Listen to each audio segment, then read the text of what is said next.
ഇപ്പോൾ ഗ്യാസിൻ്റെ ലഭ്യത ഇല്ലായ്മ അത് നമുക്ക് എത്രമാത്രം മറികടക്കാനാവും? എന്തോ ഇൻസൾട്ട് അല്ലേ, ഇൻസൾട്ട് അല്ലേ ഈ? അപ്പോൾ ഭക്ഷണം എന്ന് പറയുന്നത് നമ്മൾ ഇൻസൾട്ട് ചെയ്യില്ലേ? ഇതെങ്ങനെ ശരീരത്തിൽ പിടിക്കും? മൊബൈലിൽ നോക്കിക്കൊണ്ട് തിന്നുക. ബ്രദർ സൈക്കോളജിക്കലി ചിന്തിക്കുക. If you are the food and you are the fuel to your bloody life and you don't have respect to it, you will be screwed and you deserve that. Yes ആണോ? Yes. അന്നം പരബ്രഹ്മം. ഇപ്പോൾ ഈ 8 മണിക്കൂർ to 8 മണിക്കൂർ window ഉണ്ടല്ലോ, അതായത് 8 മണിക്ക് മുമ്പ് ഭക്ഷണം കഴിച്ച് അവസാനിപ്പിക്കണം. കാരണം അടുത്ത 8 മണിക്കായിരിക്കും നമ്മൾ ബ്രേക്ക്ഫാസ്റ്റ് കഴിക്കുക. സോ ദാറ്റ് നമുക്കൊരു 12 മണിക്കൂർ ഫാസ്റ്റിംഗ് വിൻഡോ കിട്ടും.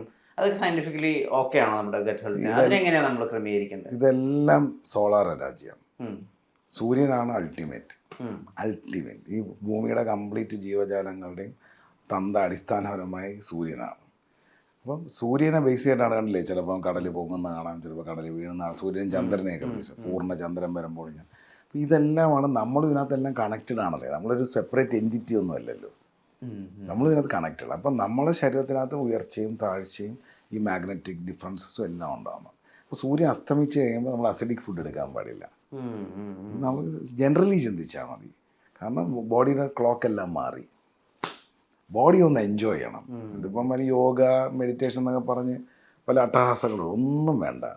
ഡെയിലി ഒരു 15 മിനിറ്റ് ഒറ്റയ്ക്കിരുന്ന് സംസാരിച്ച് പോയി കഴിഞ്ഞാൽ അടുത്ത ഒരു കൊല്ലത്തിൽ വേറൊരു വിഷ്ണുവിനെ വിഷ്ണുവിനെ കാണിച്ചു തരും. അത് ഭയങ്കര രസമാണ് വിഷ്ണു. സംസാരിക്കാൻ സാധിക്കാറുണ്ട്. എനിക്ക് എൻ്റെ ഏറ്റവും വലിയ ബെസ്റ്റ് ഫ്രണ്ടിനോടാണ് ഇപ്പം വിഷ്ണു സംസാരിച്ചുകൊണ്ടിരിക്കുന്നത്.